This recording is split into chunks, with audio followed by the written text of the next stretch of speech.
అక్కకి ఏమన్నా అయితే మీరు రెస్పాన్సిబిలిటీ తీసుకుంటారా? అది నాకు చెప్పండి. మేమైతే ఒక ఆడపిల్లకి ప్రాబ్లం వస్తే జానలు ప్రాబ్లం వస్తే నువ్వు నిల్చున్నావు. ఇక్కడ ముగ్గురు ఆడపిల్లలు అలేక చుట్టూ పిగిల్స్ ముగ్గురు ఆడపిల్లలు నిల్చుంటే వాళ్ళ ఆడపిల్లలా?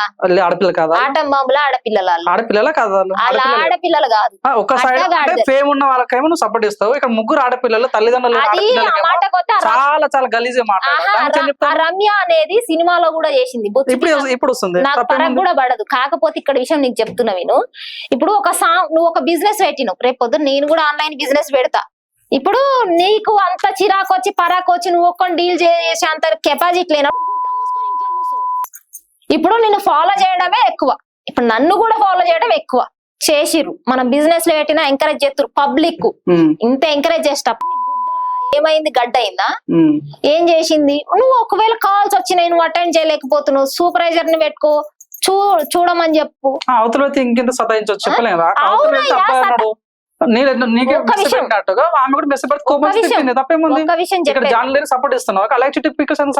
నేను ఒకటి చెప్తున్నా, జానులిరి అక్కకి ఇచ్చిందంటే ఆమె ఎంత కష్టపడదో నేను చూసిన. ఈ రోజు కూడా ఎండలో డాన్స్ వేసిందంటే చెప్పులు వేసుకోకుండా ఎత్తది. వీటికి లగ్జరీ వ్యవహారం ఉందిగా, ఇంతింత తిని ఇంతింత పెంచుకొని బ్రెస్ట్ పెంచుకొని దాని చెల్లు ఒకటి ఇట్లా ఇట్లా అనుకుంటూ వస్తుంది. ఇవన్నీ మాకు తెలిసిన ఆటలేలే, మేము చూస్తూనే ఉంటాం వాళ్ళ వ్యవహారాలు. కాకపోతే ఈడ సామాన్యుడు అనేటోడు పచ్చడి కొనుక్కోవడానికి పోతుండు.